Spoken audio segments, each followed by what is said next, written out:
Welcome back to My Trauma's Chronic, I'm Iconic, the podcast where we explore unique journeys and insights that inspire and inform. I'm Roismi from Mangrove Norbury, and today we have an incredibly special and insightful episode for you. In this episode, we delve into the world of late life autism diagnosis and the challenges and triumphs that come with it. Our guest today is David Gunter, a scientist, teacher, author, and advocate for neurodivergent people. David's story is one of profound self-discovery and transformation as he was late identified as autistic. Autism is often thought as a condition that is identified in childhood, but many individuals go through much of their lives without understanding why they experience the world differently. For those identified later in life, the revelation can be both liberating and challenging. Understanding and accepting oneself through the lens of autism diagnosis can bring clarity and peace, but also comes with its own set of hurdles, particularly in life, workplace, the healthcare system. David has been navigating the world for decades, and his late diagnosis of autism has provided him with unique insight into the challenges autistic adults face in everyday life. Today, David will share with us his journey from his life before he realised he could be autistic, through the pivotal moments that led him to seek answers to his experience as a diagnosed autistic individual. He will also offer valuable advice for others who may suspect they're autistic but have not yet sought a formal diagnosis, and he will discuss the importance of accommodations and fostering an inclusive environment for neurodivergent employees. So sit back, relax, grab yourself a cup of tea, and join us for this enlightening conversation. If you enjoy this podcast, please remember to subscribe, like, and comment, as this allows us to continue doing the work that we're doing.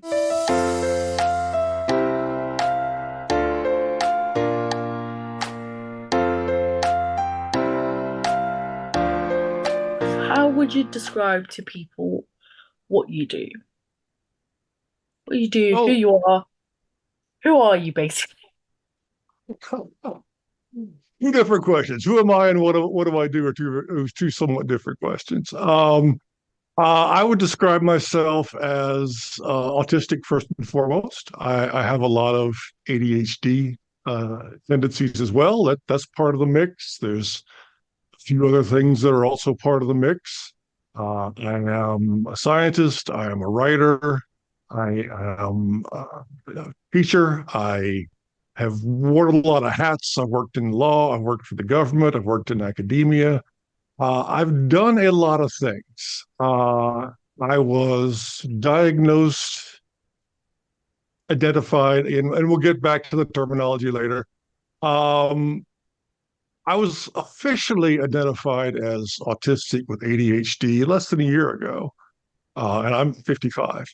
I knew that I was autistic for a couple of years before that, but I was 50 before I even would have considered the idea that I might be autistic. Yeah. So as to what I do, still have my day job, but I'm trying to reach out to people who are in the same condition that I was in, people who are later in life and are either have just discovered that they're autistic or wondering maybe I'm autistic.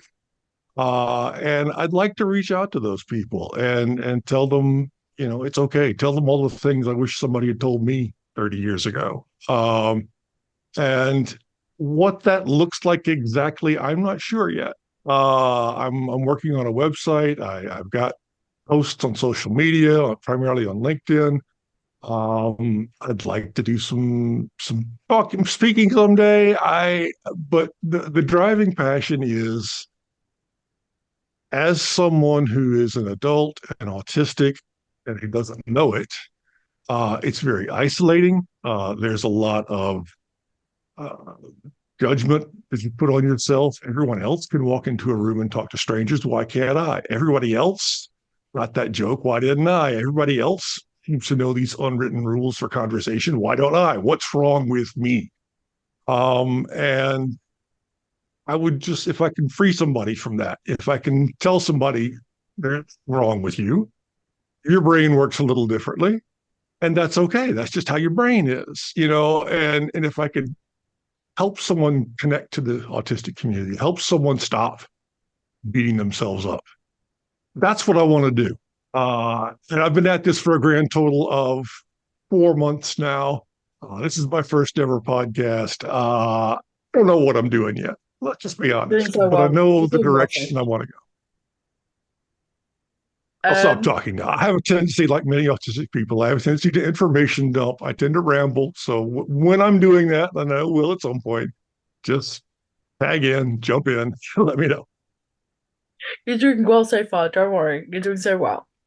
Um, for those who are unfamiliar with what autism is, how would you explain what it is? You kind of briefly mentioned some of the things that come with autism, like, um, some of us don't have a very limited or ability to understand social cues Right, or struggle with communication, sensory elements. What, right. how would you describe autism? I guess there are three or four key things that I would like people to know about autism. One is a lot of what you think you know is probably wrong. If you're basing your definition of autism on movies, television, general popular culture, you probably need to take a step back and find some different sources for your information. Uh, so that's one. Number two, autism is a physical condition. There's a lot we don't know about it, but we do know that the brain of an autistic person has a slightly different structure. It has different connections than the brains of a typical person. Um, because the structure is different, it works differently. My brain perceives information in ways that other people might not. It processes that information in ways that other people might not. And because it takes in information and processes information differently, the outputs are different, the decisions are different, the behaviors are different, the worldview is different. Um, it's not something that I choose to do. It's not something that I can choose not to do. This is my brain. This is how my brain works. So it is a physical condition. Sort of the third thing is autism is complicated.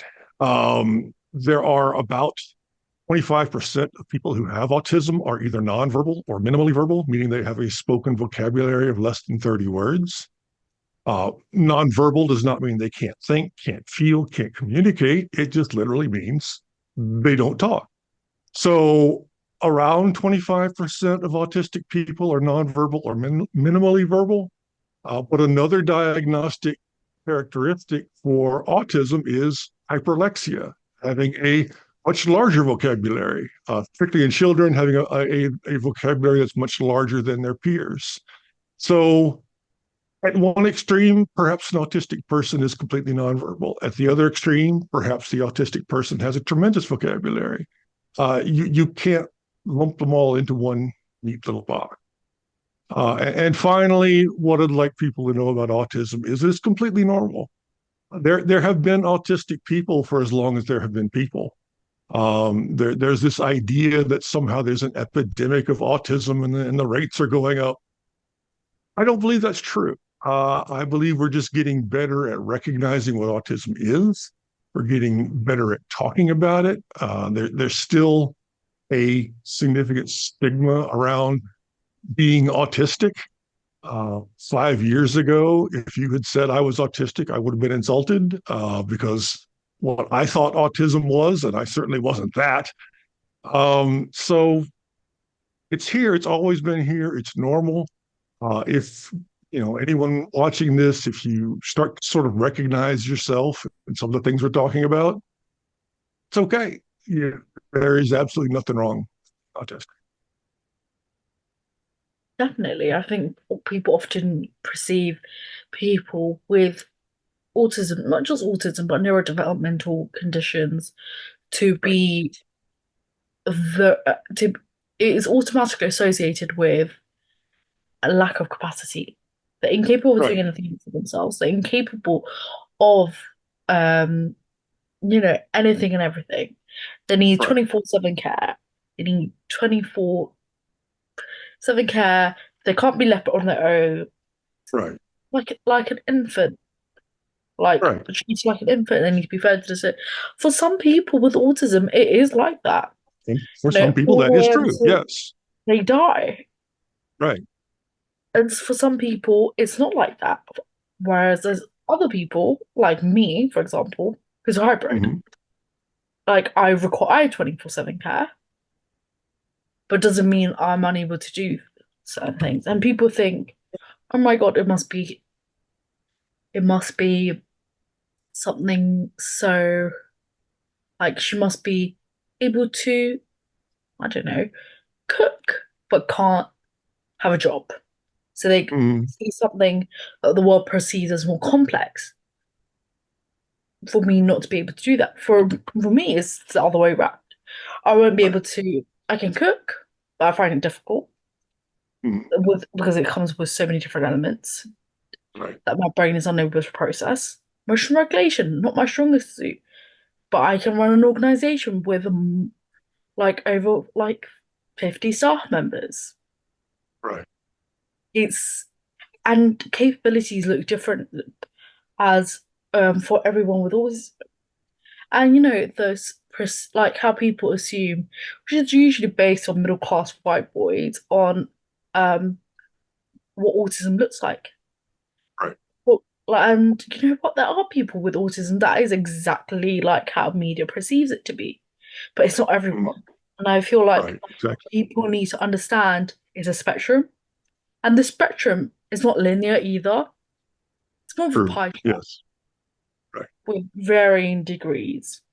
Right. Maybe a bar chart. Yeah, maybe a It's, bar it's, chart. I haven't found the perfect analogy yet. Yes, Yeah, but it is complicated. That yeah. there's the key. And there's so much to what you just said.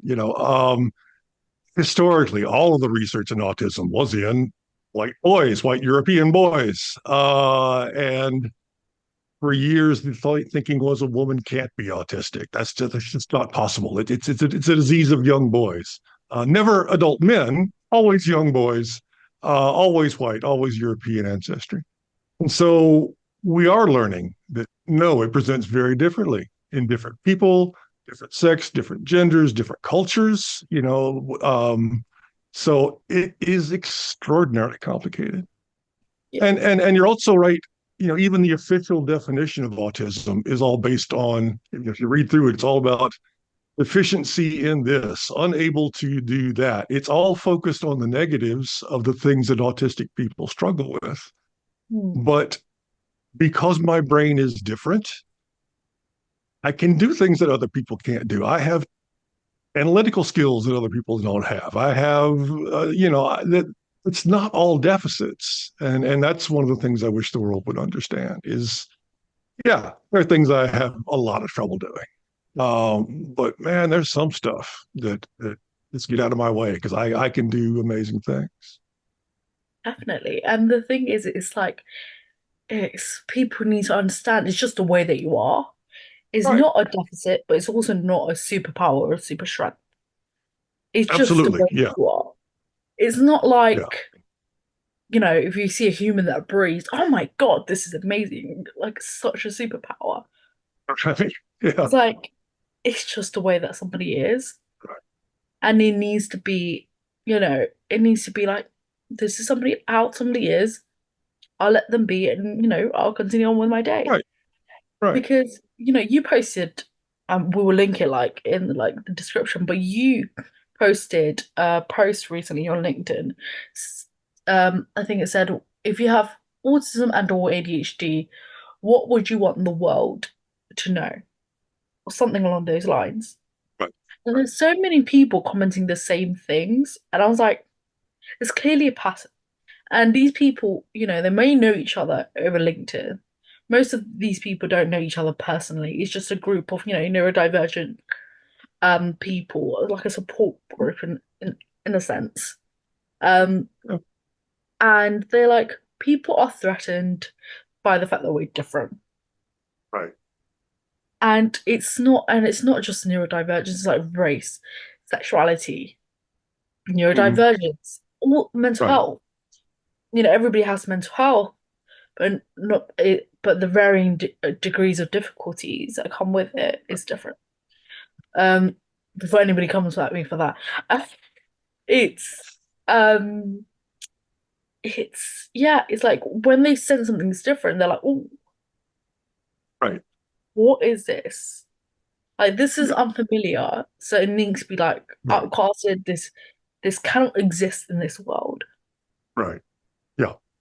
The human brain has a very powerful need to divide things into two groups. That's just what we do. And the subtext is one group is the good group and one group is the bad group. This whole idea of us versus them is wired deep into everyone's brains.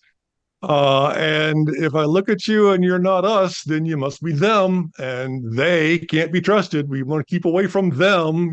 So yes, as soon as I'm sure we'll get to this. Autistic people, neurodivergent people in general, do a lot of what's called masking, trying to blend in, trying to look like everybody else, trying to look like us. But as soon as someone realizes, oh wait, you're not us, you're a them, you can feel that switch. You can feel that change in their thinking. You can feel that change in the way people treat you. Um, and yeah, we're all us, we're all people. But some people don't see it that way. Yeah, definitely. And then you get like put with a different group, like not with a different group, but you get put with your group.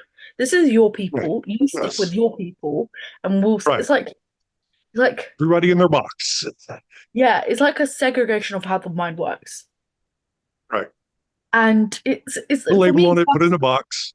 Stop thinking yeah. about it. That's sort of the way a lot of people approach life. I know so many talented professionals, who work, like for example, in the field of mental health, neurodivergence, therapy, therapeutic work, basically psychology. And when they disclose to their employer that they have autism, they were like, this person that you're going to work with is autism, or autism is autistic. This person is Mhm. has ADHD. This is your people. You work with them. But this Right. person was given anyone and everyone before. Right. But as soon as somebody's aware, Yeah. And that can be a big problem at work. If your employer finds out that you're autistic, sometimes, not always, they will start saying, well, we need a leader for this project. Well, David wouldn't want that. He's autistic. Or we need someone for this. Well, David wouldn't want that. And they start ruling you out, dismissing you from things. mm, And suddenly you're find yourself off on an island by yourself, or off on an island with a handful of other people they don't know what to do with. And yeah, it can definitely impact your career. It can impact your social life. Absolutely. yeah, and it's often like it's and I feel like it's neurotypical people, not all, quite a lot Oh, though, don't understand that the severity of your needs right. is like, for example, in the UK we have something called access to work, which helps you get equipment by the government. Whether you pay for it or your employer pays for it, everything is pretty much reimbursed back to Mhm. you. Amazing service. So if you need access to work, make sure you apply for it. Um, and you don't even need to have a diagnosis to like get these um accommodations put in place. And on my thing, it said, "Oh, these loop um, it's not headphones, it's like earplugs sort of things." Sure. And my employer said, "Why would you need it? You don't work in the office." I'm like, this does not have like I would need it regardless whether I like worked in the office or worked from home or worked in a fucking jungle. I will still need them. Right, And you can't complain about the amount of work I do or the quality of my work right, if you're not willing to put these accommodations in place. right. And I feel like people need to understand it's you don't- it, well, you need to get to know there's a point to this. You need to get to I'm know with you. sorry. You need to get to know a person before you Right, just be like, yeah, this is right. like this is not how things are. Like, because I feel like people just assume because they're the superior out of the two. This is how Sadly, yes. this is how it goes. This is the way that your life is. This is how it's gonna be like. You Right. have, like me, you like many people with autism, it's more common than people think. You Yes. have a combination of autism and ADHD, don't you? I'm sorry, say it one more time. A combination Have of autism and ADHD. Yes, I am autistic with ADHD and other bits and pieces that, you know, not ready to talk about those yet, but yes, I am autistic with ADHD. Yeah. How do these conditions intersect in your experience, and how do they individually impact your life as well as, together?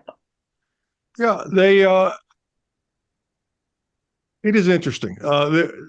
We, again, as people, we like to put a label on something and put it in a box, and there it is. Don't think about it. But there is actually a lot of overlap between autism and ADHD. They're not two perfectly distinct entities. A lot of people with autism also have ADHD, and a lot of people with ADHD also have autism. It's pretty common. Um, it it does pose some challenges in this conversation between you and I. One of my autistic tendencies is I am very task focused. If there's something I need to do, then I need to do that, and I need to finish that before I move on to something else. So if I'm doing something and you come to me and say, "Oh, well, go work on this," I will do that as soon as I'm done with what I'm working on now. Oh no, change. Go do something else. That's more important. That's going to be a problem for me because I'm working on this and I need to finish this task. Um, the ADHD tendency is chase squirrels, chase butterflies, run around in circles, look at all the pretty flashy lights, and don't focus on anything in particular. So in a conversation like this, you ask me a question. The autism side of my brain says, answer the question and don't vary. Don't let anyone break in. Don't go off topic. Answer the question. And the ADHD side of my brain is thinking, oh, we could talk about this. We could talk about that. Let's talk about this. And it's a weird balancing act of focus and non-focus. The autism side of my brain likes routine.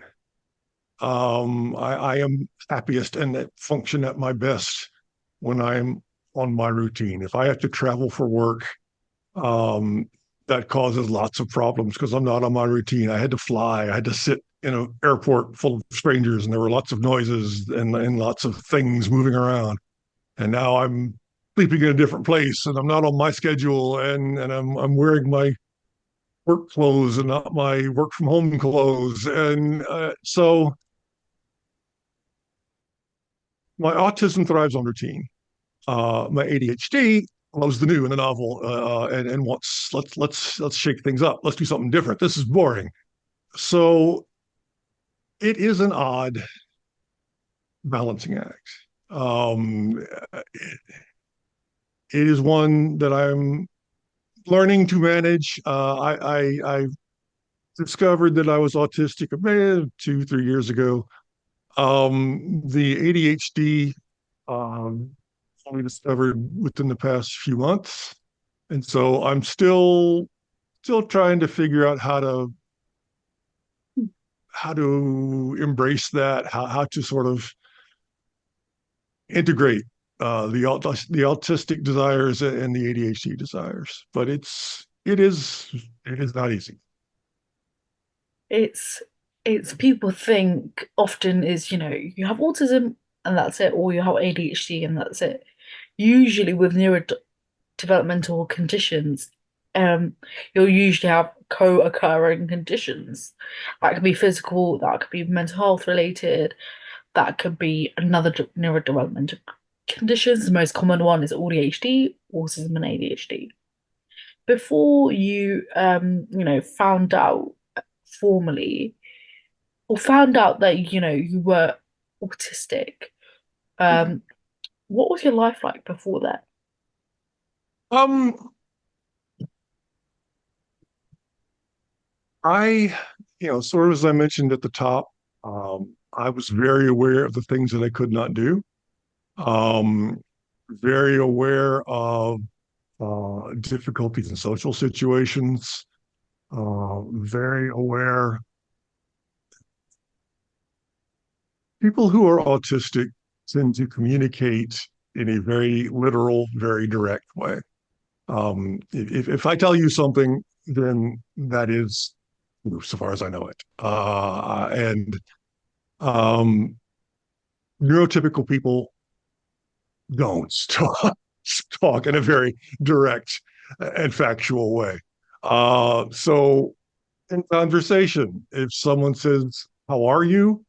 I know that the appropriate neurotypical response is, "I'm fine. How are you?" That's the right answer for neurotypical people because how are you isn't a question, it's just a greeting. Neurotypical people hate silence, so they gotta keep throwing words at you all the time. So they'll throw the words "how are you" at you. They don't care how you are. The only acceptable answer is "fine, you," and then you move on. To an autistic person, if you ask me how I am, um, I'm actually pretty comfortable. I was a little anxious about doing this podcast, but you've made it very easy and conversational. Sitting here with my shoes off, feeling pretty relaxed. Room's a little cooler than I'd like. Mouth's a little dry, but yeah, overall, I'm in a good place. Yeah, so learning that when someone says, "How are you?" they don't mean "How are you?" Learning that when someone says, "Can you do this?" what they mean is, "Do this right now." Always sort of being half a step out of sync with everyone else made life very difficult. Um, a lot of autistic people, being in social situations is draining, so they need time to themselves to just recover.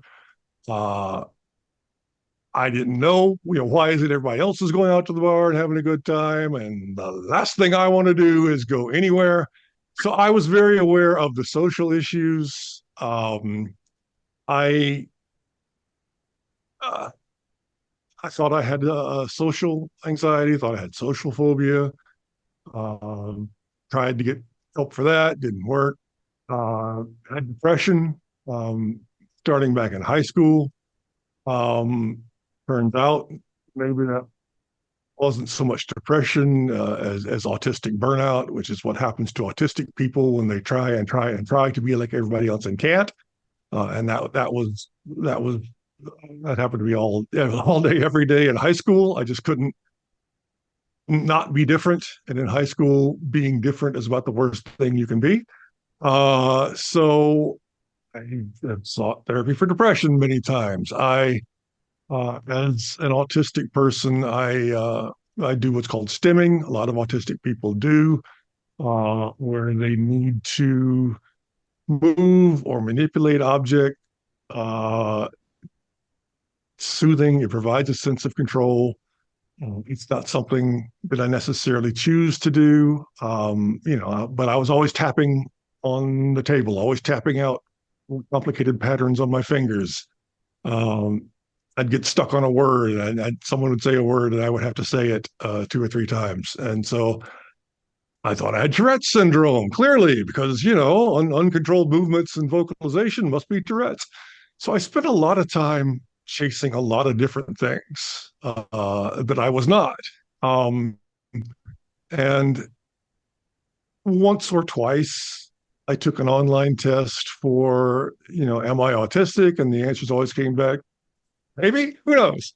Um, but I didn't pursue it because there's not treatment for it. There's no medication for it. It is what it is. So what's the point in even looking into it if there's nothing I can do about it? And so I ran around in circles, chasing a lot of different diagnoses for a lot of years and beating myself up for why can't I figure out what's wrong with me for a lot of years.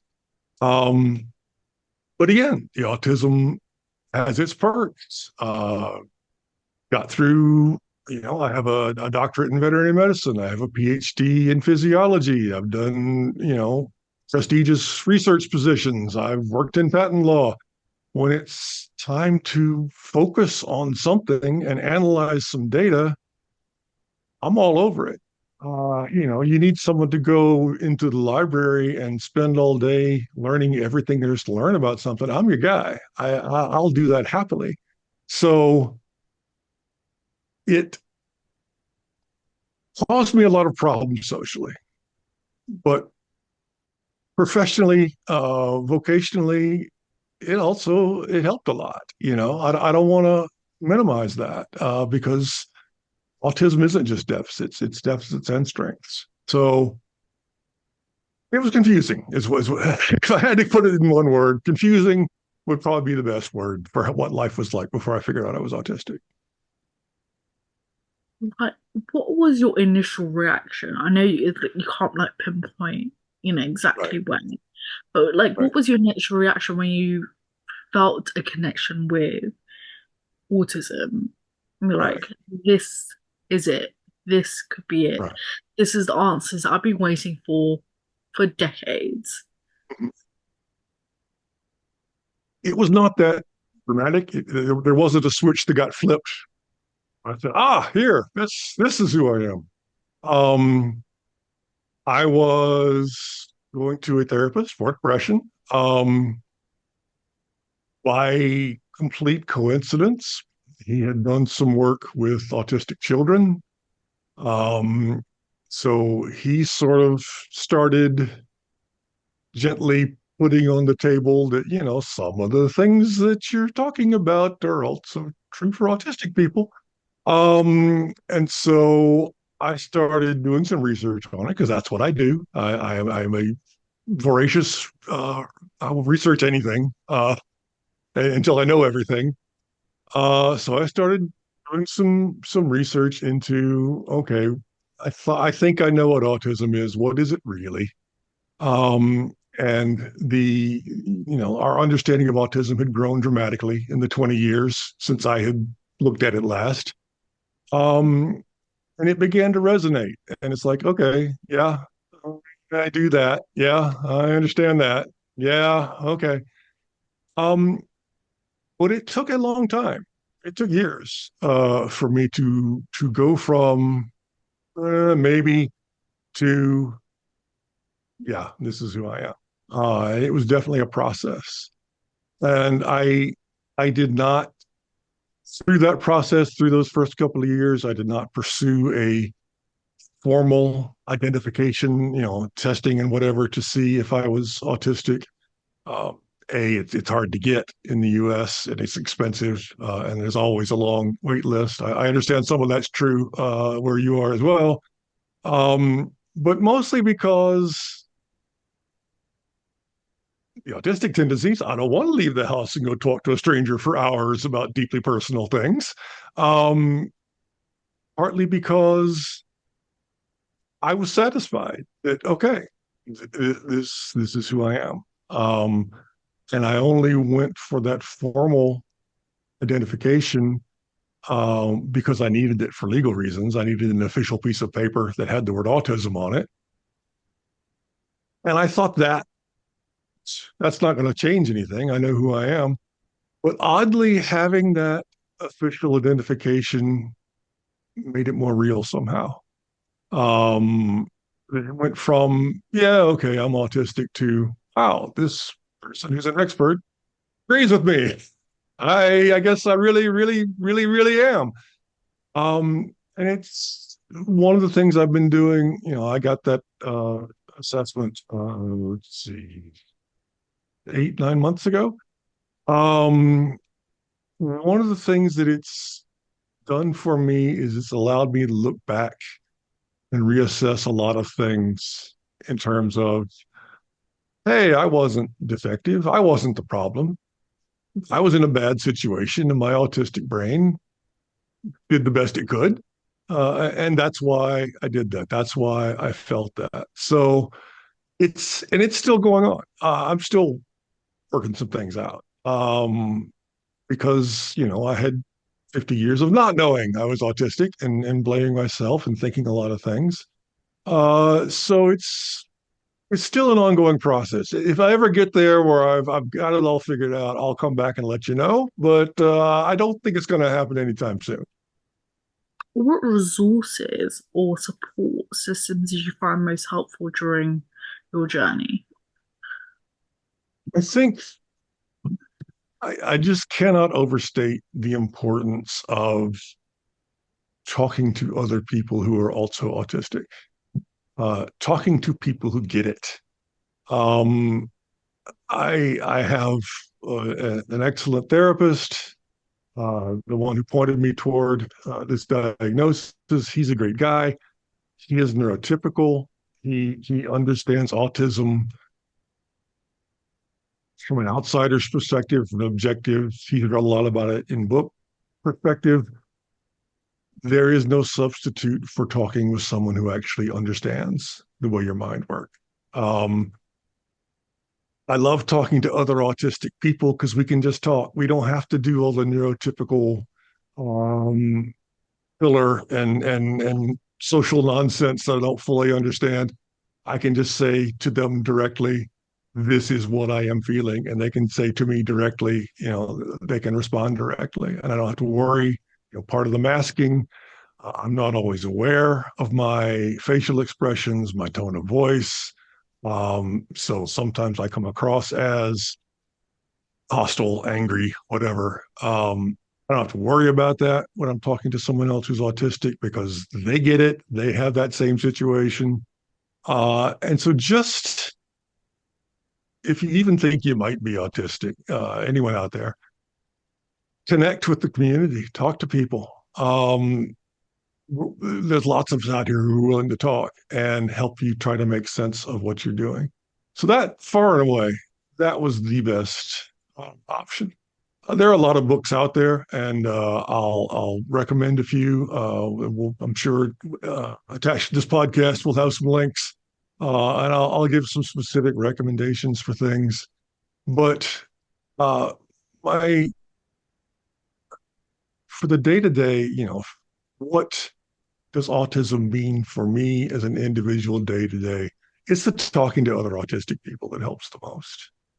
Reading a book can help you explain, okay, this is the way my mind is structured, but it doesn't quite compare to hearing about autism, someone who is autistic.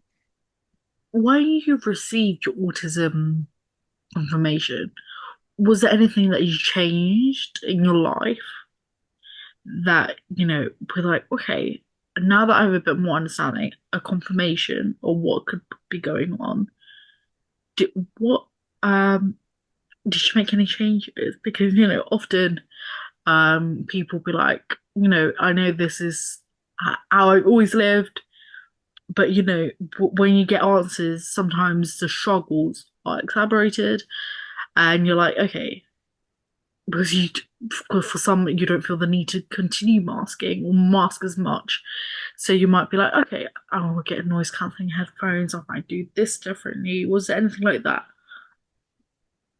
I've had the luxury of working from home for several years now. So um, I had done a lot of things without thinking about it. I have set up an office at home that is quiet. I have noise canceling headphones for when my neighbor is mowing the lawn. I have lighting that I can adjust to, the intensity and the hot or cool, the frequency, the wavelength, whatever the right term is. I have lighting that I can adjust to be what I want it to be. I have on my desk a wide array of objects to play with. I had sort of been making those changes for myself for years without knowing why. It's just I just knew I liked to have something to play with my hands when I'm thinking, and I didn't say, oh well, that's an autistic trait. That's stimming. No, I just focus better when I've got something to keep my hands busy. So in a sense, I had been building up my accommodations for years without knowing that's what I was doing. But having the formal diagnosis, coming to terms with what that means, it has made changes. Um, I am more vocal at work. Out, okay, I am autistic. This is what I need. Um, and one of the continuing struggles is, when you talk about accommodations at work, people assume big, expensive, complicated things are required, but not necessarily. Um, a lot of things I would like are in terms of communication. I mentioned earlier uh, when a neurotypical person says, "Can you do this?" What they mean is, "Do this right now." So I've had talk with my boss about, if you need something from me, I need you to tell me exactly what you need, exactly when you need it, and I need some context. I need to know why it's being done so that I can do it correctly. Um, and that can come across to a boss as questioning their authority, being a troublemaker, being rebellious. But that's the way my brain works. I need to understand the task on a fairly deep level. And then, okay, I got it now. I will do exactly what you want because you told me exactly what you want. Mm. So communicating to my boss, I need clear rules, clear expectations. And shockingly, so does everybody else. Everyone has been in a situation where their boss has given them confusing, vague instructions and they tried to do the right thing and their boss said, no, that's not what I want. We've all been there, neurotypical, autistic, whatever. So this isn't some magical weird thing that I need. I just need clear instructions a little more than most people need clear instructions. Um, I need explicit communication. If you think you're sending me a subtle hidden message, a hidden, unspoken message, I'm not getting it because I don't know how to read those. I don't do subtext. If what you want me to do is sit down and be quiet, then tell me to sit down and be quiet. So and guess what? Clear communication would help everybody. Yeah. So I have been more vocal about what I need. I have been more vocal about um I need time. There's only so many meetings I can do in a day before I've got to just not talk to anybody else for the rest of the day. So we've talked about the meeting culture and how many meetings do I want to go to and how many do I need to go to. So that's part of why I started posting on LinkedIn was just trying to communicate to people, this is who I am, this is what I need. Can you meet me halfway on some of this? So it has definitely pushed me to be more open. It has definitely pushed me to communicate my needs better. I am always going to mask to some extent. Um, Neurotypical people love eye contact. I don't know why. It makes me uncomfortable. Makes me feel very vulnerable and uncomfortable. I don't want to do it. But neurotypical people love their eye contact. Neurotypical people love small talk. I don't get it. Why are we talking about the weather? Anytime you talk to a neurotypical person, they want to ask you about the weather. I don't get that. It's nothing I can do about it. It is what it is. But we got to talk about the weather. So I'm always going to play some of those neurotypical games. I'm always I'm not ready for the world to see 100% unmasked me. And it would make some people uncomfortable to see 100% unmasked me. But I am trying to carve away as much of that mask as I can to make as much of it transparent as I can. Um, because masks are heavy. Carrying them around all the time is exhausting. Being somebody else all day, every day is exhausting. And so part of taking care of myself is putting down some of that weight, not trying to be that perfect corporate employee all day, every day, and being myself. So I feel like I'm rambling. Did I come anywhere near answering your question? You did. You did answer my questions. I don't remember what the question was, but when you did Fair say enough. the But answer, I was like, um, yeah. but your statement just highlights the difference in social preferences and comfort levels between Right. neurotypical individuals and those who are on the autism spectrum condition. Mhm. Right. Autism spectrum, sorry. Um, and and I just often think it's accommodations. Everybody needs accommodations, but they're neurodivergent. Well, they're not. We're Like not. if Right. accommodations, people need something. Um, but I feel like as soon as there's a diagnosis attached, it's like, well, this is your whole personality now. Right. This is, A, yeah. di a diagnosis sometimes just gives you confidence. It's like, Right. you know what? I have this. Right. I have the paperwork to prove it. This Hmm. is who I am. This is how my brain is. And Right. but when it's something, okay, like for example, if something affected, I bring this up, but people who listen to my podcast regularly, they're like, oh my God, here comes examples again. But like, it's the same example every single time. It's like, if, for Bring it. example, epilepsy Hmm. is a neurodivergent condition. Hmm. If someone keeps talking about the epilepsy, it's not like, oh my God, it's like here it comes again. It's their whole personality. Some people may Right. experience that, but it's much rarer. It's not like Right. as common as those with like autism, like less visible conditions, Right. invisible conditions. Um, it's like you're not gonna be like, oh my God, you're making this your whole personality. No, they're doing like if they need like a beanbag next to the Right. floor for them, it's not Right. like, oh, this is why are you doing that? You're being too much. I need to ensure the safety of myself and those around me, Yes. and I that's don't it. want to go to the hospital. Yes. Yeah. Especially in America, you have to pay a lot of money. You definitely don't. Yeah. Um, but it's like people treat physical health and something that's invisible. I don't think autism is invisible, less visible, I would say, Right. differently.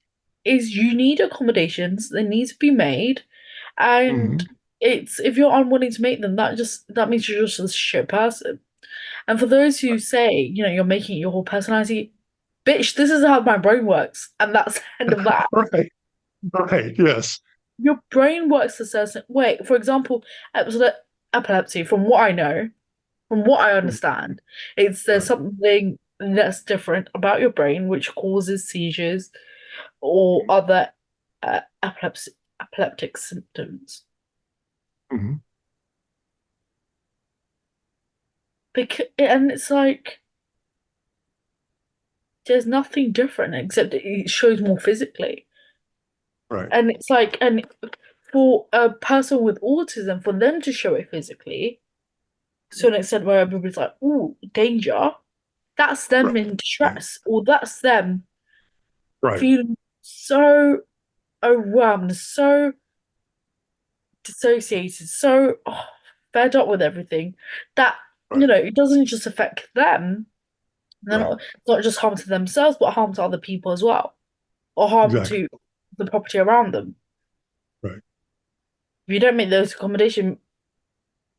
accommodations and those things happen, you can't really say anything. Right. Yeah.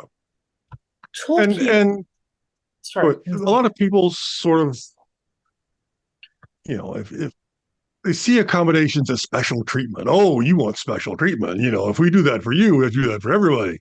Um, That's the wrong mindset. Like, if I construct a building and there's a staircase, 5 or 6 stairs to go up to get to the front door, and I also put in a ramp so that people in a wheelchair with other mobility issues can also get to the front door. I'm not giving them special treatment. I'm letting them get in the building, which everybody else is already doing.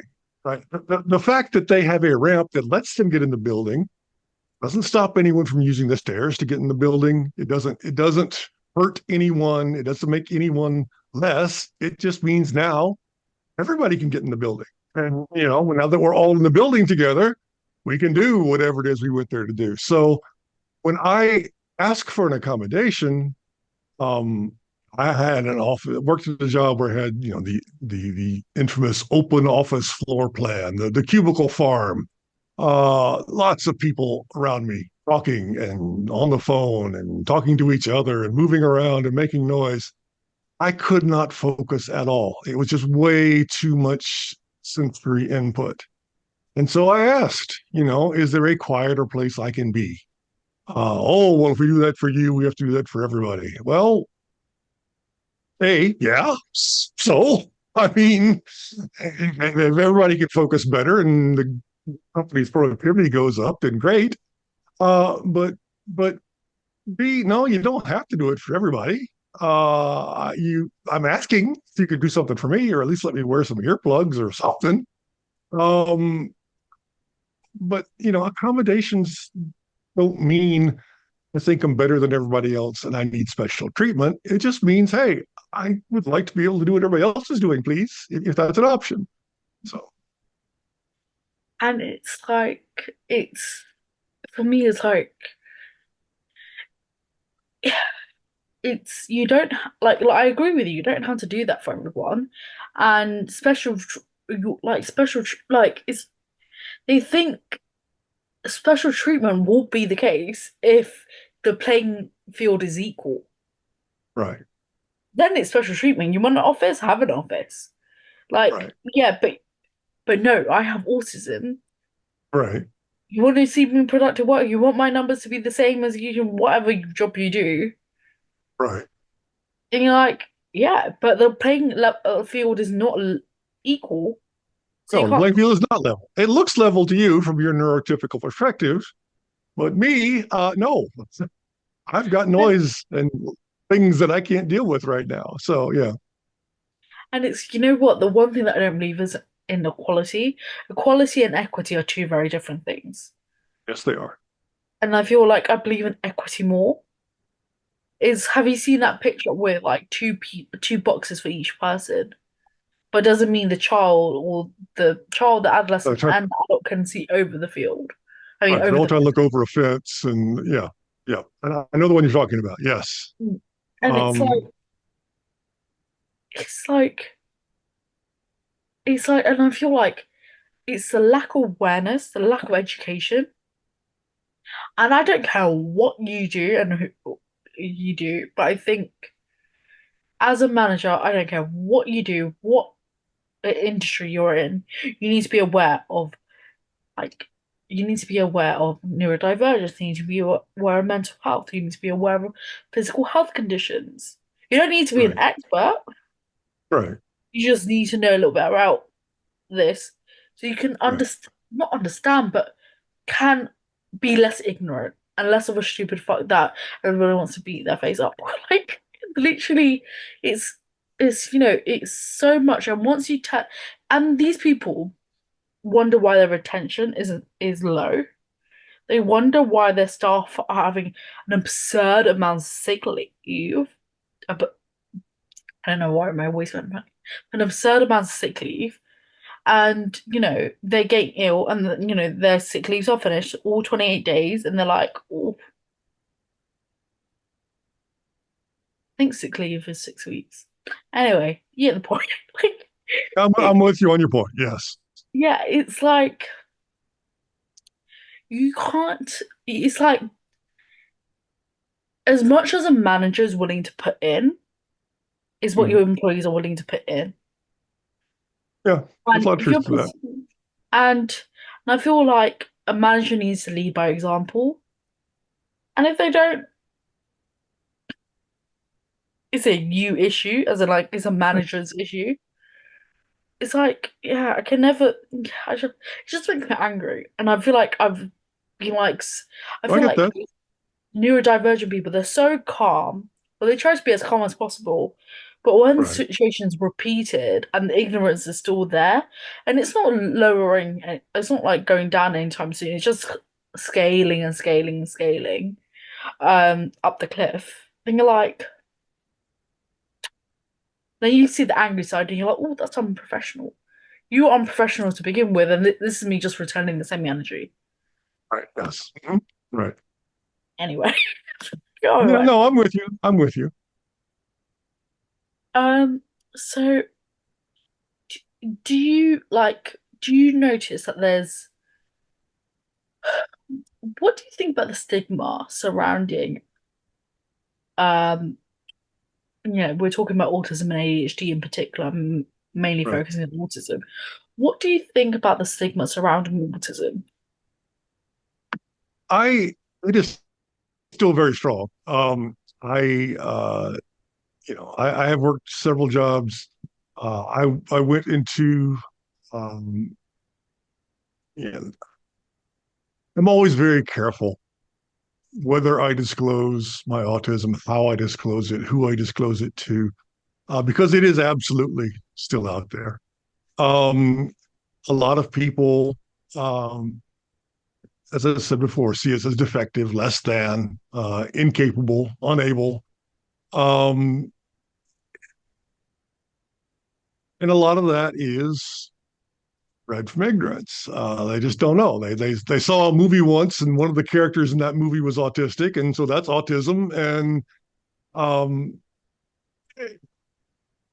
when I was growing up, someone asked me, you wish you had been diagnosed earlier. And part of me says no, because I grew up in the southeastern United States, where things are extremely conservative. It was Trump country long before Trump ever came along. It is extremely conservative. And if a child had special needs, if a child had any sort of learning disability, they went in the special needs class, which was in a room in the basement. Those students were not allowed to interact with other students. They had a separate door that they came in and left the building, and no one else was allowed to use that door. And the goal was just to keep them isolated and away from everybody else the school day. There was no effort to teach them anything because, well, they're special. They're never going to be able to do anything. So, um, being diagnosed early, perhaps, meant I would have been down in the special needs room in the basement, and my life would not be what it is. So we got on this from the point of stigmas, but that stigma that all you can do with a person with a learning disability is lock them in the basement and hope they don't hurt anybody is still alive and well today. I was speaking with a woman a couple of months ago. Her son was diagnosed as autistic, and the school she was in said, well, there's no point in trying to teach him to read because he's never going to be able to. So she literally had to move to another state to find a school that said, yes, we will teach your son everything that we possibly can teach him. And he's reading now, and he's speaking now, and he's doing all those things that the first school said he couldn't do.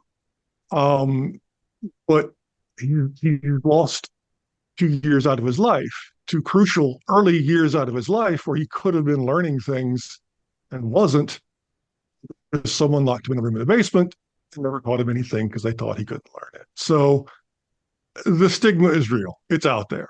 It happens at work. It happens in social situations. It happens, all the time. And I think, one of the things I would like to do, as I said earlier, I'm still figuring out the how and the what exactly. But one of the things I would like to do is to communicate to people that Yes, some autistic people are nonverbal. Yes, some autistic people hurt themselves. Yes, some autistic people do this and that and the other. But guess what? A lot of us don't, and maybe take some time to get to know all of us, those at every point in the spectrum, and maybe get to know us as people. It's sort of the tagline for the website I'm building is built on the radical notion that autistic people are people. Maybe take half a second to get to know us before you slap a label on our forehead and shove us in a box and forget about us. Um, I've seen people, I've said I'm autistic. Maybe the most common reaction is no, you're not. Um, because I've been masking it. I've been hiding it for 50 years. A lot of people around me have no clue. Um, so a lot of the reaction is no, you're not. And part of the no, you're not is based on, they're thinking, oh, I know what an autistic person looks like, and you don't do that. You don't rock side to side. You don't do whatever. So you can't be an autistic person. Um, the stigma is real. I wish it would go away. It's not going to anytime soon. But we can keep talking about it, and eventually people may start to hear us and realize that we're people. Our brains work a little differently than yours, and that's okay. Um, but it ain't happened yet. You I know. I know, feel like that's a long, rambly answer to a simple question. I feel like, the more I like when like people come onto the podcast and then detailed because Right. this allows people to understand the thoughts and context behind it. Um, shall we go on about the term diagnosis? Let's go to the term diagnosis. Yes. Um, Um, Go ahead. yeah. What do you think about the term diagnosis? Um, you know, it's often, yeah, I've written about this a little bit on some of my LinkedIn posts, and it's a subject that we'll come back to. Um, I personally don't like the term diagnosis. Um, I use it occasionally. I've said it once or twice already, I'm sure. But to me, diagnosis, you diagnose a disease. You don't diagnose someone with a great sense of humor. You don't diagnose someone as intelligent. You diagnose them with a problem. And so I feel that sort of puts a negative spin on autism from the beginning. If you talk about a diagnosis, people talk about what are the symptoms of autism. Well, diseases have symptoms. So there's this sort of disease-based, pathology-based, deficit-based way of talking about autism, and I think we need to change that conversation. Because yes, there are things that I struggle to do. Absolutely, there are. But I don't have a disease. People. There's the should we say autistic people or people with autism? The person first language is very popular. You're not a cancer patient. You're a person with cancer because you're first and foremost a person, and your cancer doesn't define you. That's just something that you have, and with the right treatment, it might you might recover from that. And that's fine for cancer, but I don't think it applies to autism. I am not a person with autism. My disease doesn't define me because I don't have a disease. Um, uh, I am autistic, and autism is the way my brain works. And I would argue that the way my brain works, the way I receive information and process it and respond to it, does in fact contribute to a big part of who I am. Does at least in part define who I am. So I I am autistic. I'm not, I'm not. People like the euphemisms. For me, I am autistic, period. But when we talk about a diagnosis, that implies a disease. We talk about treatment, we talk about symptoms. And if you really want to start a fight, talking about the word cure, we need a cure for autism. No, we don't. This is the way my brain is, and that's fine. We need tools so that autistic people can live their best life. We need better training for everybody so that they realize that we can communicate and that it's worth the effort trying to communicate with us. Um, but we don't need a cure, because we're not sick. We don't have a disease. So that's the short version of my dislike for the term diagnosis. I understand, if a person wants formal accommodations, at least in the United States, they need something from a doctor that says they are autistic. They need a diagnosis. So it's not a term we can get away from completely.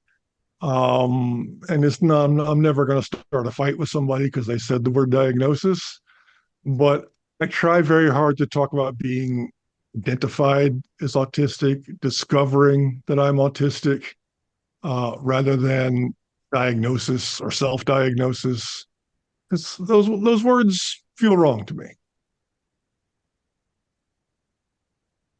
Interesting.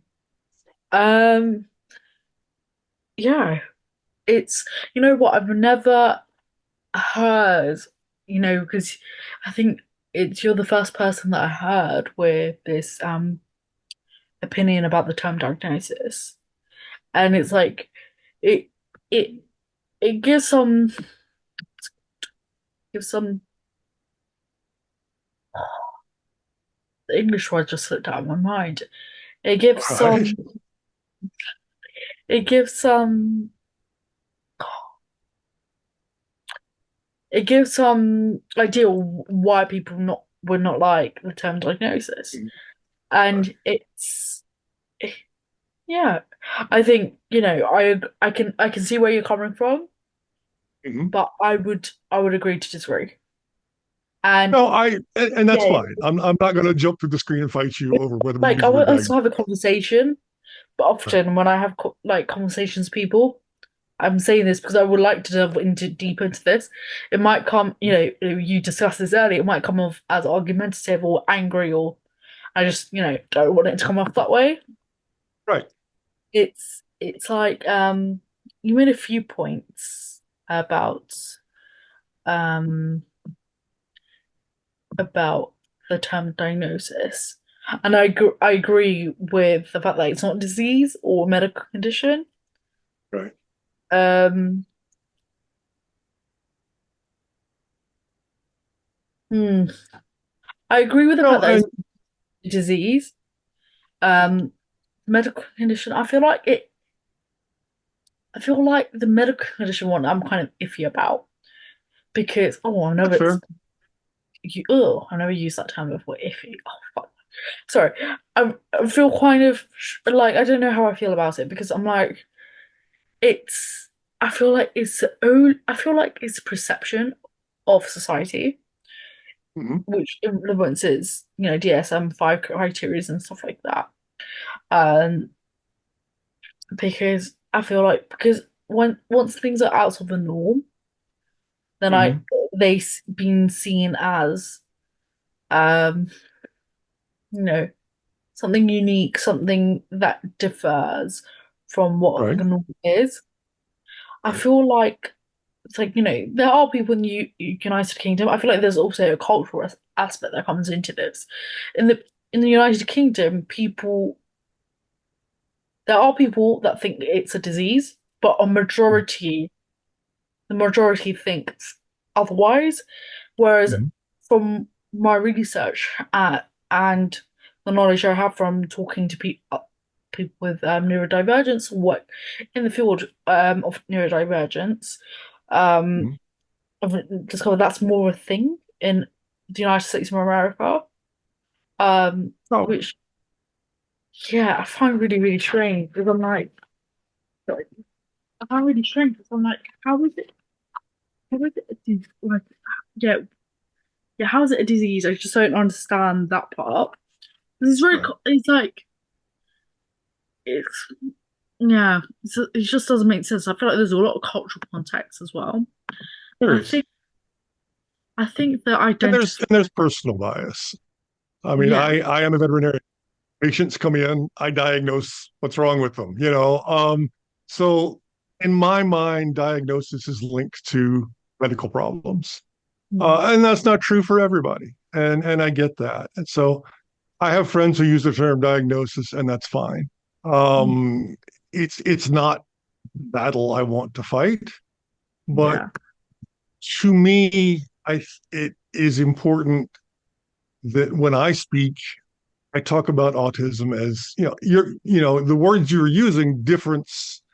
Yes, it is a difference, but a lot of time people have the assumption different is bad, mm, so that's where it falls apart for me. Yes, absolutely, we're different. Our brains are structured differently. We process mm, information differently, but different isn't synonymous with bad. So I don't like diagnosis. I don't like symptoms. mm. That's just me. Yeah. Please use the word diagnosis if you would like to. I'm Oh no, okay I with just it. want to have a conversation really because Oh, I feel like absolutely, it's really absolutely. interesting for the podcast. Right, right. Also, I've never like heard it before, so I was like, oh, I wonder why.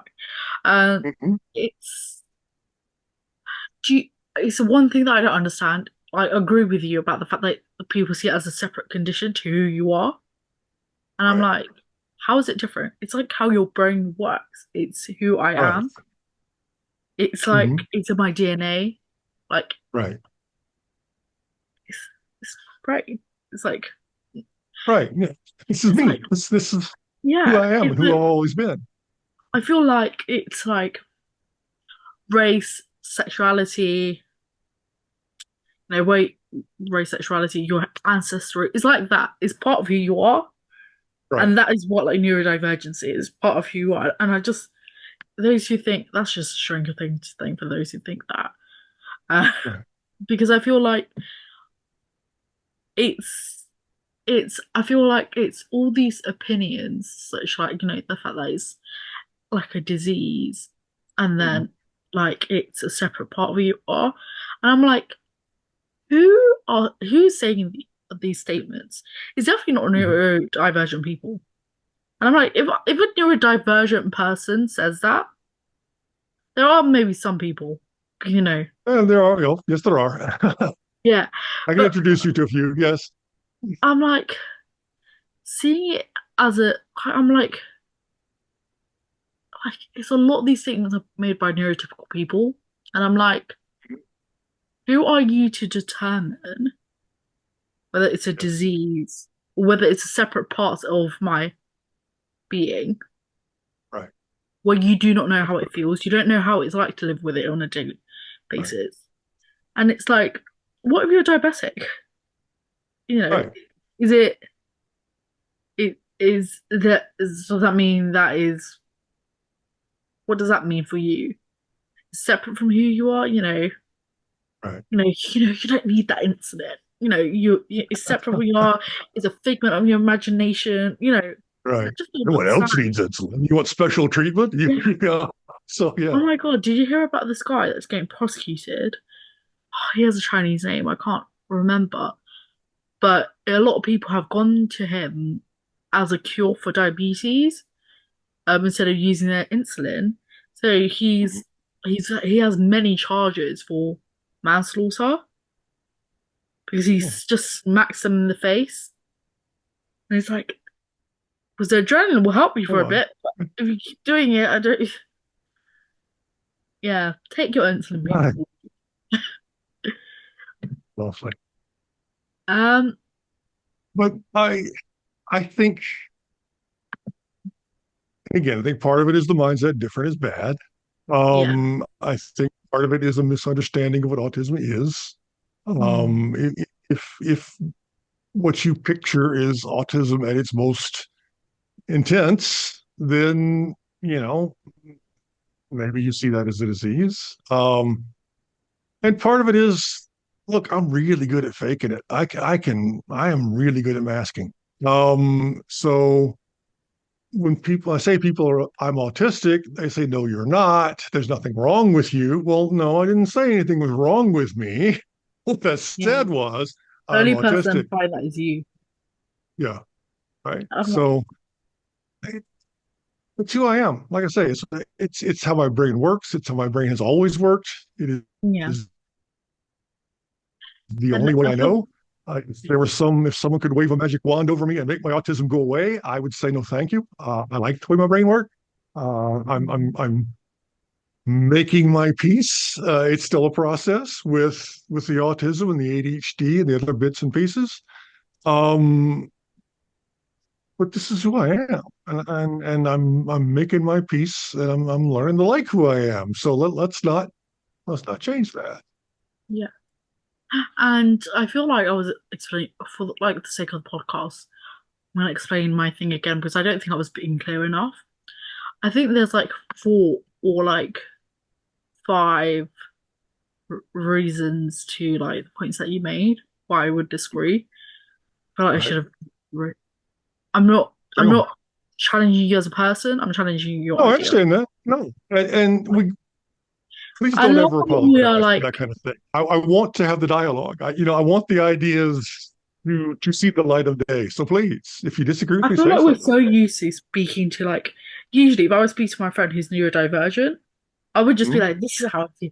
I feel like we're so used to speaking to neurotypical people. We're like, "I'm not challenging you. I'm challenging your idea." It's Right. like that sort of like, We don't know how to turn the masking off. Yes. yeah, We've learned to put all these qualifiers on things and soften it for everyone else. And even when we're talking to other autistic people, that part of our brain is still switched on, and we still feel like we need to qualify things. So no, take the gloves off. Let's go. do you want me to go point by point, like point, and then let you like counteract? Sure, that'll work. Whatever Sure. you're comfortable with. So I think my first thought is like medical framework and access to services and Mhm. identification support. I feel like the term diagnosis plays like, a crucial role in identifying autism and ensuring individuals have access to necessary support services, accommodations, and Okay. intervention. And I feel like Right. in the United States of America, I feel like that's more important because people value a formal diagnosis. And Absolutely.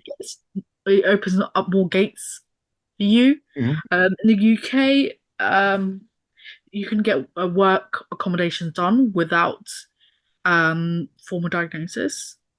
Um, and without a formal diagnosis, obtaining like education, like support, therapies, or accommodation in workplaces can be challenging without using the term diagnosis. Be like identification seems more like a ooh, like I picked that.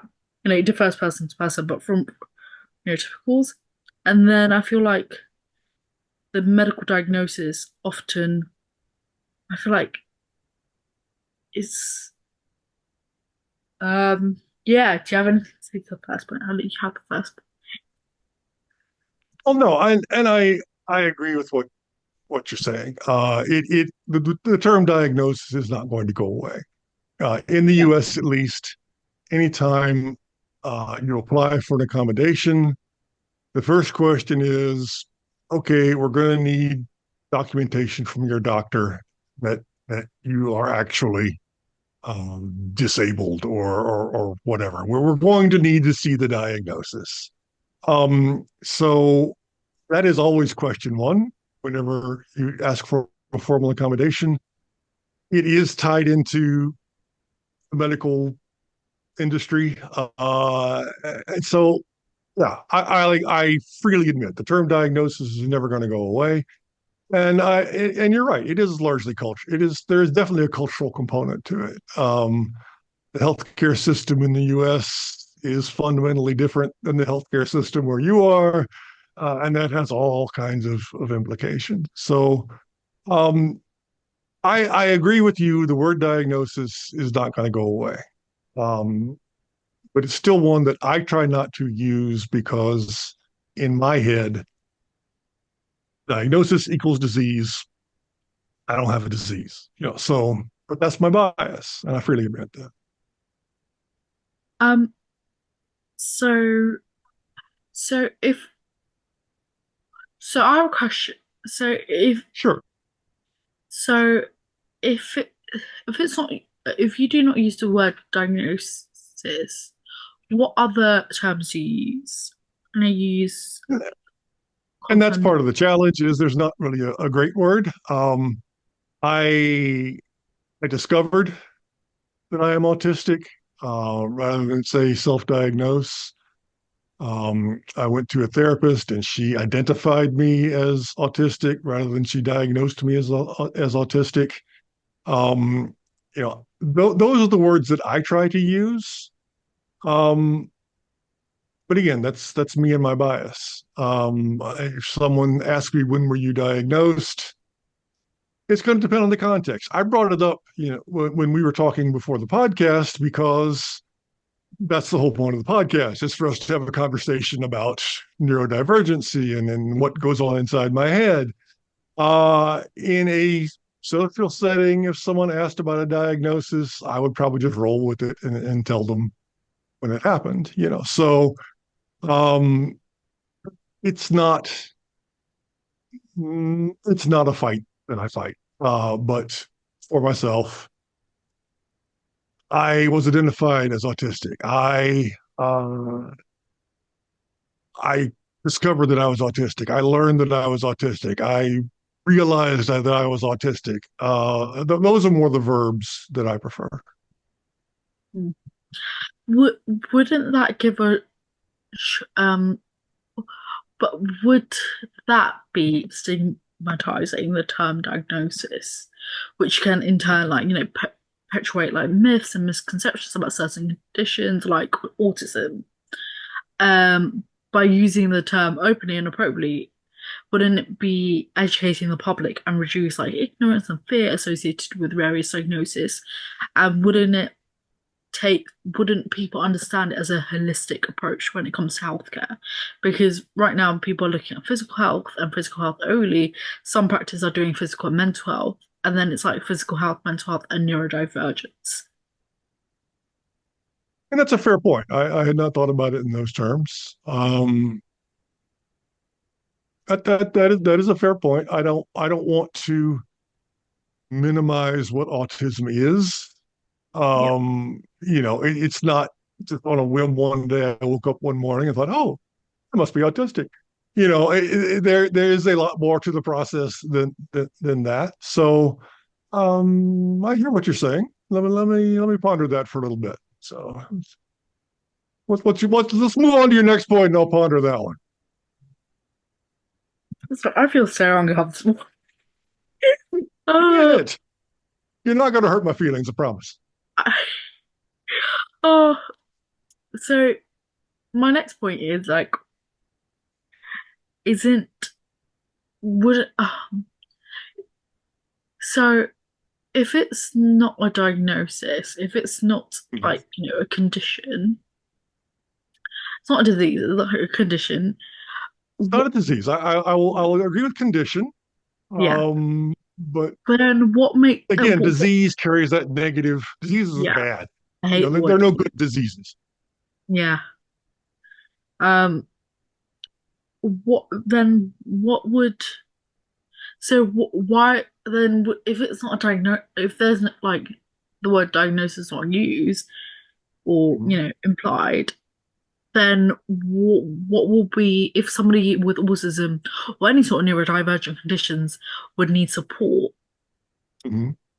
Would they be like, well, it's not a condition? It's like, people will just see it, when they think, oh, it's not a disease, then it's nothing because, usually, wait, Right, and then how would people with, you know, a neurodivergence get the support that they need? right. Um, I think you need to break support into two categories. If you're talking about formal support in a medical setting, talking about formal support through on this side of the ocean, it's the Americans with Disabilities Act. I'm not sure what the equivalent piece of legislation is where you are. If Well, you're it's talking statute. about okay, If you're talking about formal, structured, official support, then yeah, you need a note from your doctor. You need a diagnosis. Um, Within the autistic community, uh, there's tremendous support to be found, and within the autistic community, there's less. I would say I'm gonna say less emphasis placed on do you have that formal piece of paper with word autism or not. I think for a tremendous portion of the autistic community, if you say you are, then you are, and come on in and let's talk about it. And no one, except for when I've applied for formal accommodations, no one has ever asked, okay, I need a note from your doctor that says you're autistic. So my, there are support, capital S, formal medical governmental support. Yes, you would need a diagnosis. Support, lowercase s. You want to talk to me about being autistic? Come talk to me about being autistic. You want to read articles about being autistic? Read them. You Yeah. want to go on a discussion group and talk with other people? Do it. And no one's going to check your ID at the door.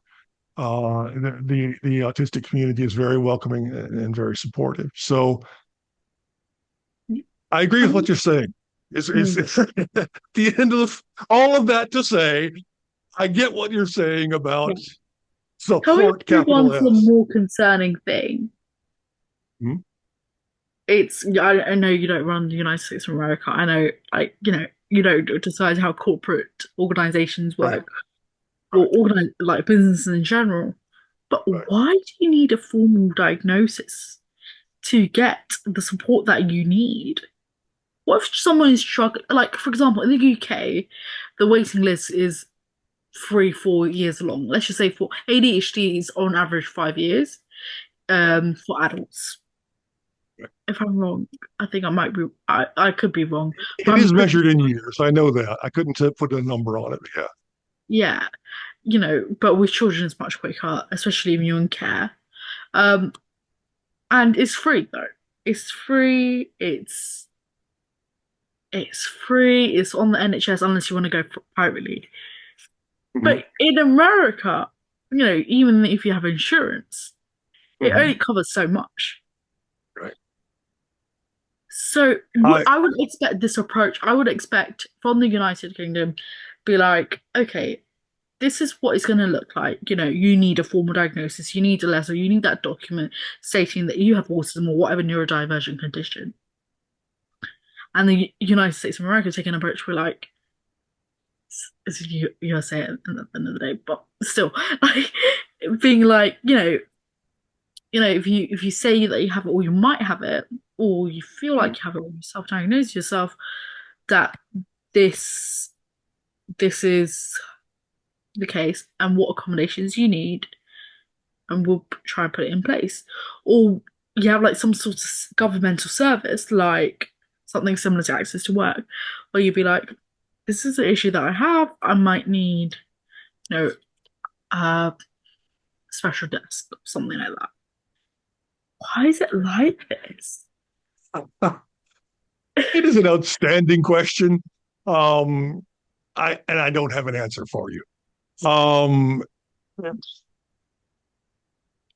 First of all, the situation in the U.S. is less than ideal as well when it comes to getting that formal piece of paper with the word autism on it. Um, I had to travel about 200 miles to another city to find. There are very few therapists who work with autistic adults in my part of the country. Um, Hopefully it gets better in other parts of the country, but in my part of the country, I had to travel 200 miles. I had to pay for it out of pocket. Um, and yes, the waiting list, a lot of places were measured in years, not days or weeks. And even once I got it, uh, people were not impressed with that piece of paper. Oh, well, you should have gone to see, we need somebody with these letters after their name. We need somebody with this experience to sign your official piece of paper. So getting that official piece of paper is hard in the US. And it is expensive in the US. Insurance will not cover the testing. Insurance will not cover in many cases, they won't cover testing for ADHD. So it is out of pocket. Once you finally find someone and you see them years later, you will be paying out of pocket for the testing. So getting that piece of paper is extremely difficult. Um,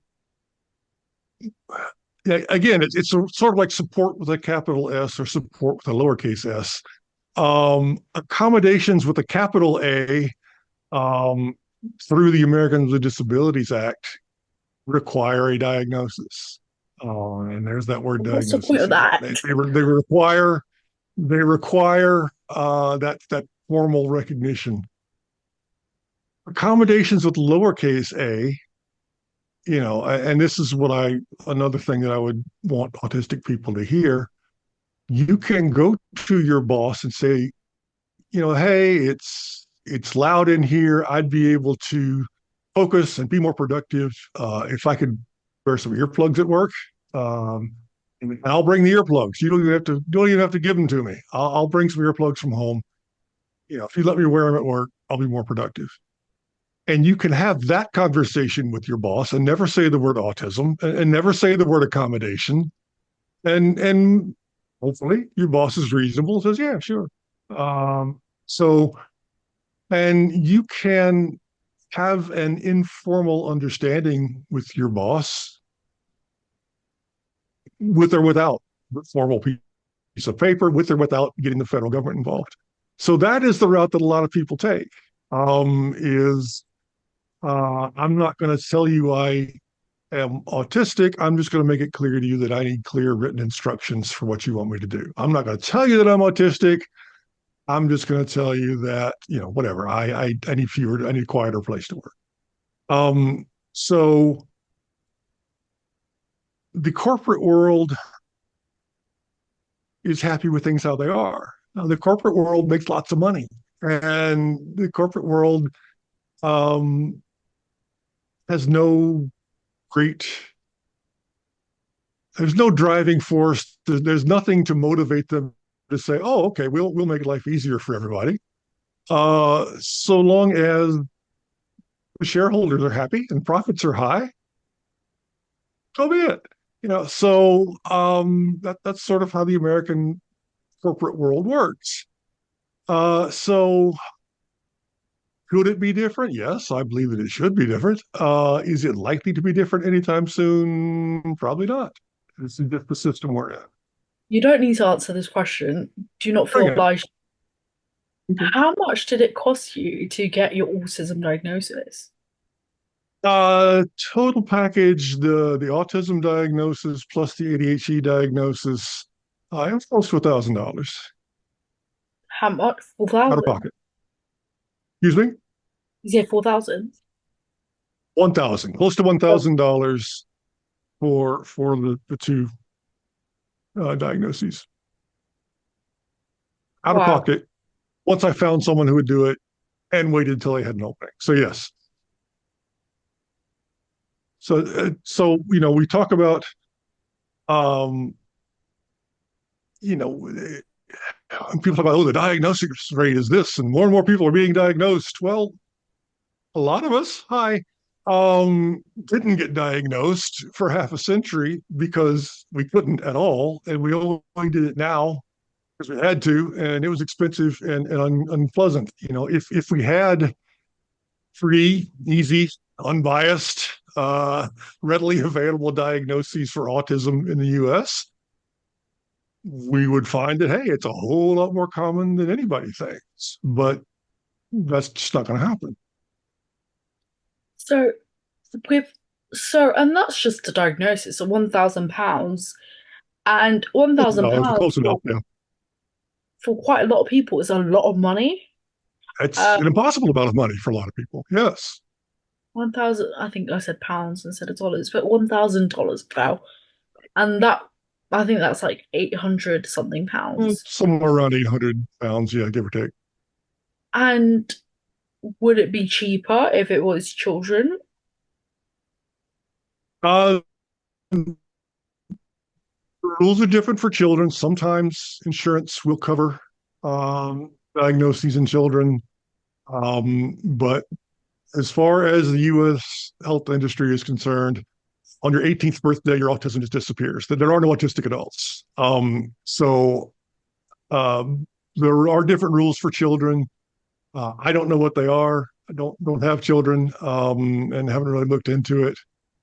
So their diagnosis is likely easier because of the therapist, psychiatrists, etc., who do work in autism. They almost exclusively work in autism in children. So that is probably different. And it's like if you were to need support for, autism and ADHD, that'll be a few more £1,000. And ADHD medication in America is very expensive. Very. Yes. It's Yes. The ADHD medication I'm on runs about $400 per month. So $5,000 a year for my ADHD medication. Now, my insurance covers the vast majority of that. But if I did not have insurance, I wouldn't be able to take the medication. I have to find something else. and it's like a lot of, and the thing is, it's like a lot of people without who are unaware that they have ADHD, often are more likely to get into like substance misuse and stuff like that. And you're like, I know in certain states it is illegal to, to have certain drugs on you. And then you're like, if you're making it so expensive, what other resort do these people have except to Right, use recreational drugs like cannabis, for example? right, right. Is If self you're going to make diagnosis again, if you're going to make diagnosis so expensive and hard to get, and yeah. then the medications are so expensive and hard to get, people are going to find other ways to take care of themselves. Absolutely, legal or no. Not saying it's right, not advocating for that, but my lawyer would like me to say things like that, but it is reality. People are going to find other Hmm. ways to address the problems that they have. Some healthy, some definitely not. So yes, I agree with you. And it's like, and then these people end up being criminalized, end up in the criminal Yes. justice system, and Yep. it's just gonna make their challenges much more difficult. Yes. And Because now on top of all their other challenges, now they're a convicted felon, and that carries a whole another level of stigma on top of that. So yeah, absolutely. it's just shocking in terms of it's there's so many barriers, and America is deemed to be deemed to be one of the best places and the most accommodating places for people with neurodivergence. And you're like, Yes.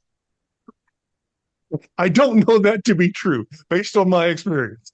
hmm. Um, I And I feel think like a lot of uh, people agree with you as well. I think England, the UK, Britain, whatever the right term is way out in front. Australia is way out in front. I compared to where we are, Yeah, compared at to least America, at least a lot of country. uh, at, compared to the portion of the country that I live in, which is again very conservative, compared to based on my experience, I would not say we are not number one when it comes to accommodating people who are neurodivergent. And I feel like there's a lack of education compared, like there's a lack of education and awareness um in America, from what I've noticed, whether I'm doing trainings for American organizations, from terminology to the way that it's spoken about, the way that it's perceived, um, and I'm like, there is something behind, and I'd be like, and there's no effort, and I feel like there's so much research about autism in America. But the amount, I think, if you a doctorate by like have a doctorate, you need to push out certain amounts of papers, Mhm. and it's like it's like There- there's a whole other conversation. As a PhD who was in academia for a while, uh, the university committees who award tenure and promotions, they're very good at counting the number of papers people publish, not so much good at assessing the accurate. quality of those papers. So yes, there is a lot of research, even in those that are well-meaning. That research tends to be carried out by neurotypical people who don't fully understand the question and so can't really arrive at the right answer. And a lot of it is garbage. Just to be blunt, a lot of a lot of the research out there is garbage. Um, so that would be step one. Let's get the right information in front of the right people so that we Mm. can understand what's going on. I'm sorry, I cut you off. Go ahead. So for adults who suspect they might be autistic but have not yet sought a confirmation of autism, what All right. initial steps would you recommend they take to explore this possibility? Okay. There are tests available online. Be very careful. There are some very reputable, very established, uh, verified tests out there that will give you a meaningful answer. There are a lot of, don't take a Facebook quiz. You might be autistic if, seek out some of those verified, validated professional assessments. And I can be sure there's some links to those attached to this discussion. Um, and take those and be honest and go with your first reaction. Don't try to figure out what the right answer is. Don't overthink the question. That's always I always think much too long about every question. So that would be one approach is, find some of the good quizzes and take them. There are there's a surprisingly strong autistic community online on LinkedIn. There are a lot of people there who can talk to you about or who are posting items about what it means to be autistic. There are some excellent books about autism and trying to decide if you're autistic or not. Um, the caveat there is, there is a saying in the autistic community, nothing about us without us, which means the people who are making decisions and talking about autism should include people who really are autistic and can make sure that the information is valid. So find people who are autistic and talk with them. A neurotypical person may or may not understand autism as well. Um, if, making a fake account on social media and talking to people there is comfortable for you, then do that. If you want to reach out to people online, do that. The autism community is very welcoming.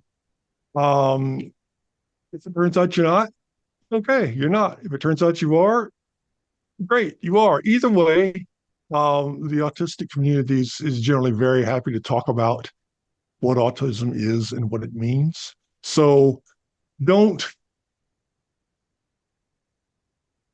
just give yourself the freedom to explore it. And no matter what the answer is, you are or you're not, or you're whatever, it's not a disease. It's not fatal. It's not, it's not going to change who you are, but it may help you understand who you are. So just give yourself the freedom to look and learn and experiment and figure things out. Um, that'd be my biggest goal. Just learn. Just stick your toe in the water. See what happens.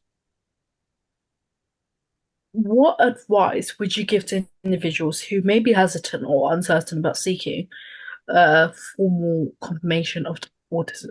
How can they overcome their fears or doubts and take the first step towards understanding themselves better? And and look, it's a process, and it's a process I'm still working through. I'm here on a podcast openly saying I am autistic, and there are also, aspects of it I'm still figuring out, still things I'm adjusting to. Still some awkward conversations in my future with people who don't know that I'm autistic. So it's not easy. It's just not. And particularly with the stigma that's built up around autism, and autistic people are diseased, they're wrong, they're inferior, they're defective. Um, so yeah, I 100% understand why you might not want to know. Why, for a lot of years I didn't. I thought, well, there's nothing anybody can do about it. It's not autism. There's no drugs for it. There's no treatment for it. So what's it matter if I am or I'm not? Why would I even look at it? It does matter. Um, it has completely understanding that I am autistic has unlocked a lot of understanding of the first 50 years of my life. Um, Things that I used to beat myself up for, things that I didn't understand, make a whole lot more sense now. Um, you can take these first steps in complete anonymity if you want to. You can read articles online. You can buy a book. You can, go on social media with a fake account. Just whatever it takes to make you comfortable, great, do that. But eventually you will find that there's less to be afraid of than you think. I mean, yes, the stigma still exists. Yes, some people react badly when they find out. That's true. Um, but the benefits of being connected to people like you, the benefits of understanding who you are, so completely outweigh that fear. And look, I get it. I get the isolation. I get the fear. I get the depression. There was a point where I was close to ending my own life because I was wrong. I wasn't like everybody else, and it was never going to change. Um, I get all of that, and I'm not minimizing any of that. But take the step. Do a web search, articles by autistic people about autism, and just start reading a little bit. Just start learning a little bit. And if it doesn't resonate, and you say, "Hey, that's not me," great, it's not you. But if it does start to register, read a little more. Talk to somebody. Think it through. It took me years to figure it out. I don't expect you to figure it out overnight, but make the step. How can adults approach the topic of autism with healthcare professionals in a way that ensures their concerns are taken seriously and their needs are addressed? What questions Right. should they ask during their diagnostic process? I wish I could tell you that everyone will understand, but they won't. Um, you will have two choices. You can once you are aware that you're autistic, you can keep your mouth shut and never talk to anybody about it ever, and just keep trying to pretend you're neurotypical. Or you can talk about it, and some of those conversations are going to go well, and some of those conversations are not. You are going to have to be your own advocate. You're going to have to say, this is what I need, and this is why I need it. And there's no magic answer for that. Um, you have to protect yourself. As much as you might love to take the mask off completely and say, "Here I am," Some people are not going to be ready for that. So the concerns are legitimate. You're just going to have to figure out in your own mind what you need, and you have to decide what's important. Am I important? Is what I need important? Is my mental health important? Or is like everybody else and being quiet and being obedient important? What is more important to me? And for me, standing up and being heard is more important than being comfortable. Doing this podcast was an uncomfortable idea for me, because it means a lot of people are going to see this, and but okay, being seen, reaching out to other people, telling them that they can be seen, they are okay, they're not alone, outweighs my desire to sit in a dark room by myself. So the challenges are there, but the challenges can be overcome. In your experience, what are some common misconceptions or barriers that adults face when seeking an autism confirmation? How can they advocate for themselves and navigate these challenges?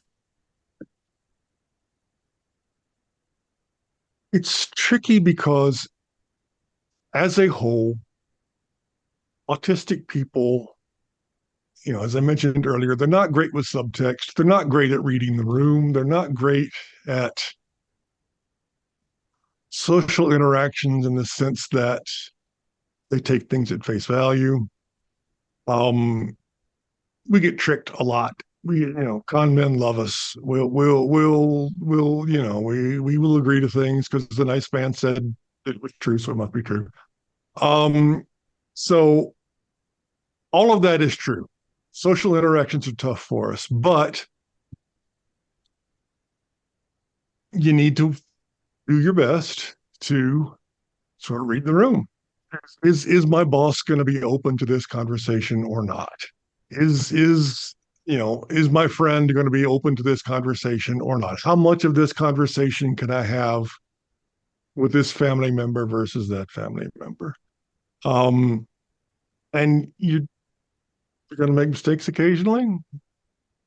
People, like me, when I tell people I'm autistic, most of them say no, you're not, and they don't want to talk about it. Some get weirdly upset by it, because as if I'm contagious or going to explode or something. Um, so it is very individualized. And again, who knows? I can only speak from my experience and my culture and my everything else, but so maybe different other places around the world, but you just you need to take baby steps. I'm not suggesting you tattoo it across your forehead that you're autistic. There will be times when you don't want to talk about it, but yeah, I'm not sure I've quite answered your question, but it is work. It is so much work.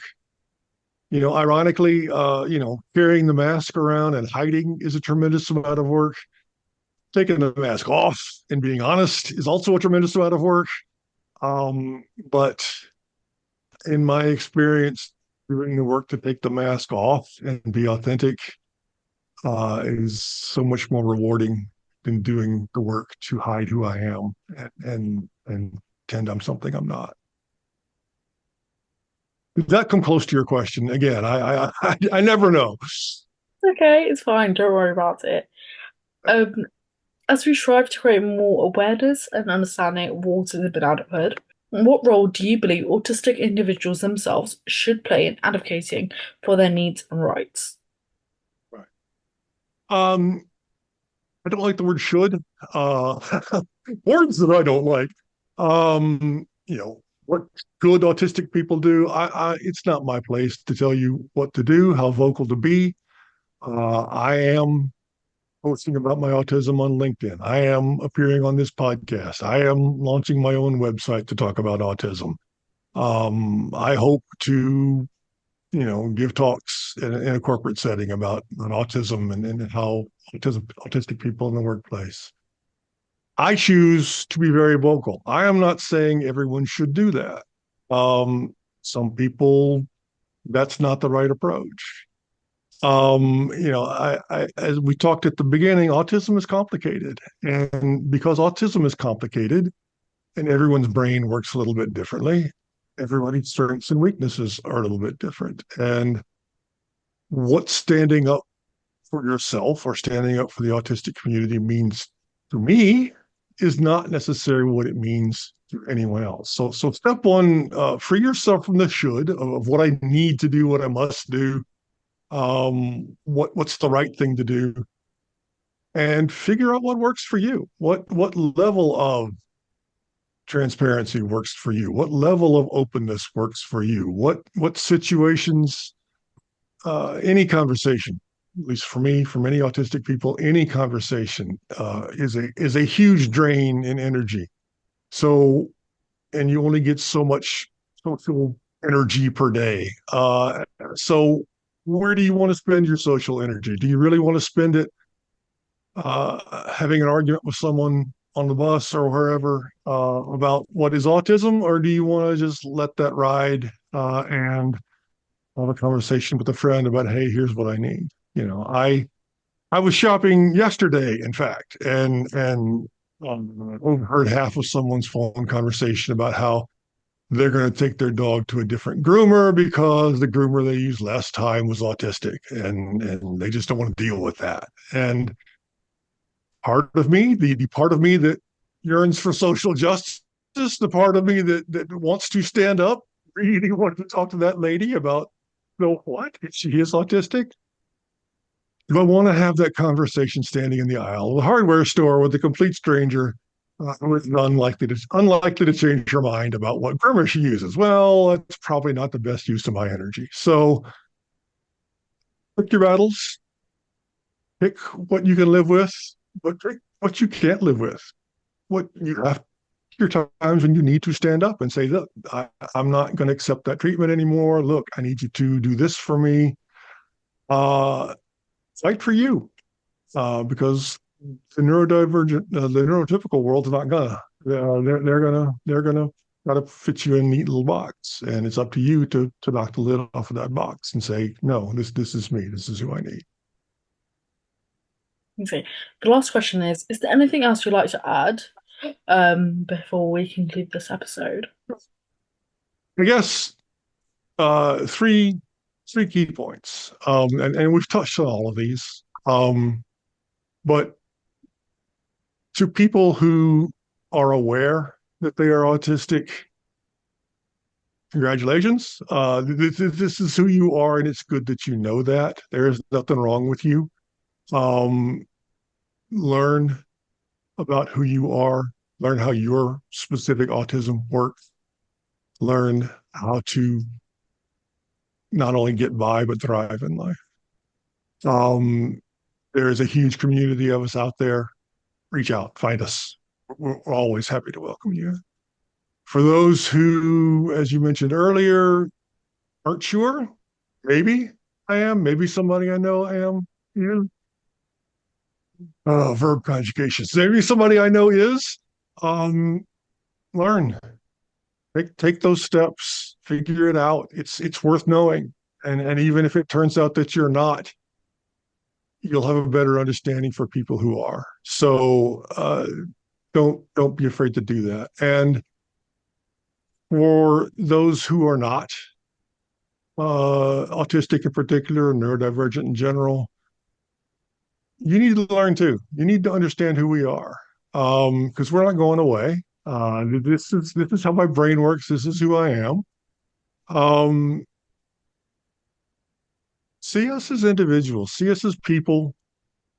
Talk to us. We're worth getting to know. Yeah, we might need things done a little bit differently, but that's not the end of the world either. Uh, don't be afraid of us. Yes, we're different. That's not a bad thing. That's not a scary thing. That's it, and that's cool. All right, that's what I got. I was trying to be brief. Like, But no, was there anything else you wanted to say? I admit that was the end of no, the. just this has been an absolute pleasure, and thank you for making it easy. Thank you for this opportunity to say what I feel like needs to be said. Thank you so much for being on the podcast and spending the last 2 hours with me. Absolutely. If I ever figure it all out, I'll come back and tell you all about it. Perfect. Thank you for joining us on today's episode of My Trauma's Chronic, but I'm Iconic. We've had a truly enlightening and inspiring conversation with David Gunter, who has bravely shared his journey of being diagnosed with autism later in life and navigating the world as an autistic individual. David's journey is a powerful reminder that it's never too late to understand more about yourself and seek the support you need. Embracing neurodivergence, whether personally or within our communities and workplaces, is essential for fostering inclusion and support. A huge thanks to David Gunter for being so open and sharing his experiences with us today. We appreciate your courage and dedication to raising awareness and supporting the autistic community. To our listeners, if you found our episode today helpful, please share it with others who might benefit from this discussion. Your support helps us reach more people and spread awareness. Don't forget to subscribe to My Trauma's Chronic, but I'm Iconic. Rate us and leave us a review. Your feedback is incredibly important to us. We'd love to hear from you. If you have any questions, comments, or topics you'd like us to cover in future episodes, comment down below or reach us via social media. All the contact information and links will be in the show notes.